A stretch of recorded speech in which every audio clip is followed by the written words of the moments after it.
always look at it from the perspective that our consultants are not technology consultants, but actually they are people consultants. The change management is the most important factor in the entire implementation. Ensuring end user readiness and training is the biggest factor to success. So our team from day one is getting your team exposed to the system, actually getting their hands into it, poking around, understanding what the general navigation looks like.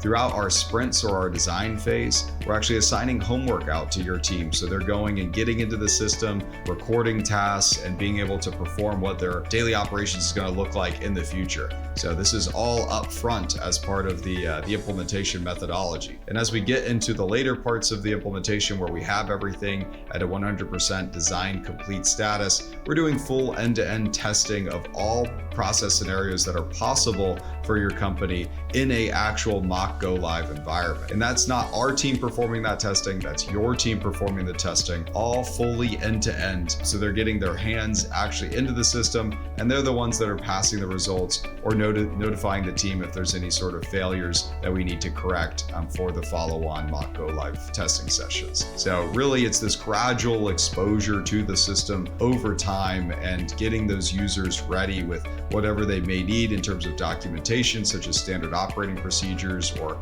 as-built technical specifications, to help them understand exactly what they need to be doing in this live environment when we put the keys in the ignition and we start the car.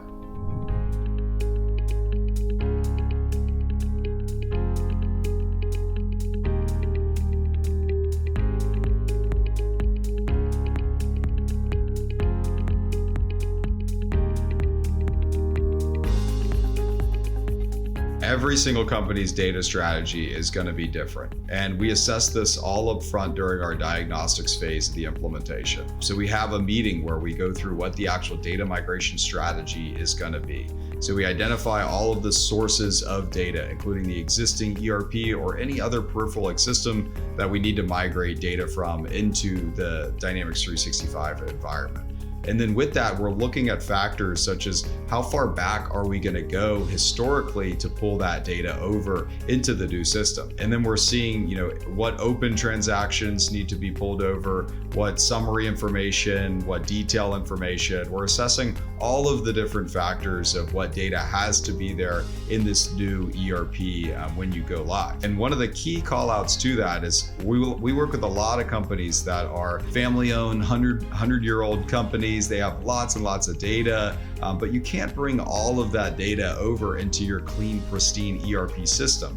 That will create a sluggish or non-performant transactional environment. So best practice, we help you set up what we call a data warehouse, where we're able to archive data out in a SQL server or a server of your choosing to be able to then have that data exposed into Business Central, but not actually residing on the database of Business Central itself. So keeping things performant while still meeting the requirement of getting your users access to the data that they need to make the decisions that they need to.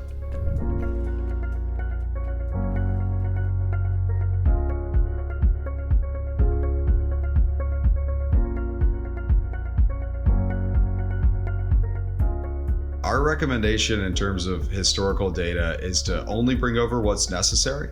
And best practice, what we see is all open transactions at the time of go live. So anything that's currently open and any referential data that's included with those open transactions. So for your given open sales orders, what are the customers that are associated with those, ensuring that those are all migrated over. And that really being the bare minimum of data that is required. And then we take a look at what is required from an auditing standpoint, for your historical data. Is there detailed transactions that's required or summary level transactions?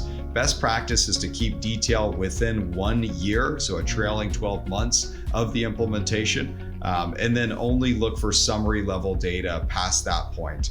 Typically being 3 years as that standard of summary level monthly data, typically on the financial side that we look back 3 years for. So you can get some good historical reporting inside of the system and being able to see details for the last year, but not bogging down and creating a non-performance solution for your team.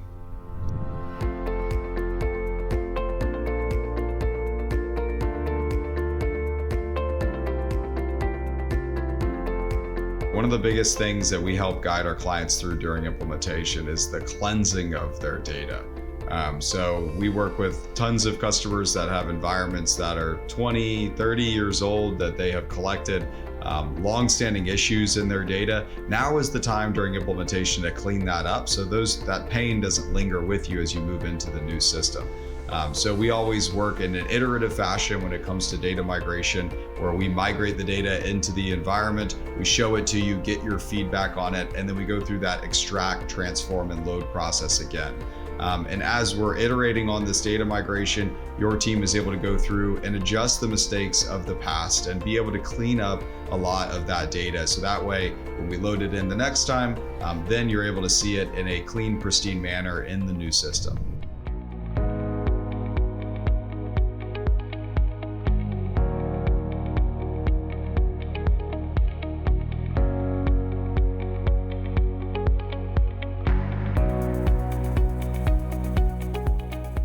So while Business Central has over 600 out-of-the-box reports available, Power BI is the tool that we see used predominantly the most, where you're able to expose multiple data sets into a Power BI data set and all of your Business Central data, it being one of those data sets, where then you can create visualizations in Power BI that really help you understand your data and get insights from your data. And then Business Central has the full capability to embed all Power BI reports into its actual pages. So Power BI looks and feels just like it's Business Central. Your users would not know the difference unless they're actually involved in that setting up of the Power BI report and the visualization.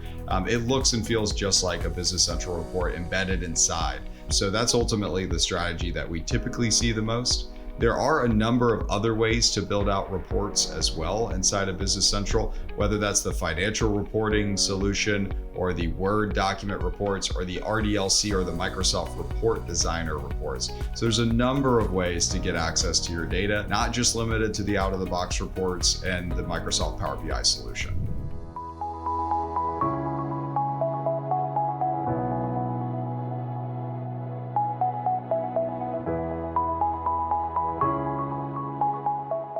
Really, we see a lot of use cases around Power BI where you're consolidating multiple data sets into one and then gaining insights from those data sets. So a great example for our retail customers would be an open to buy report, essentially where you're looking at where your beginning of month balances are for inventory, pulling in your data around what your purchase receipts are or what's on order currently with your sales orders, and then what your projected demand is for that given month in terms of sales, and then being able to see how much remainder you have then to purchase based on all those factors. So this includes a number of different data sources, and it's a great solution for a Power BI report to get exactly what the remainder to buy or open to buy is for your given items. So that's just one scenario, but a really big use case of leveraging Microsoft Power BI is the consolidation of multiple data sources that doesn't have to be exclusive to Business Central either.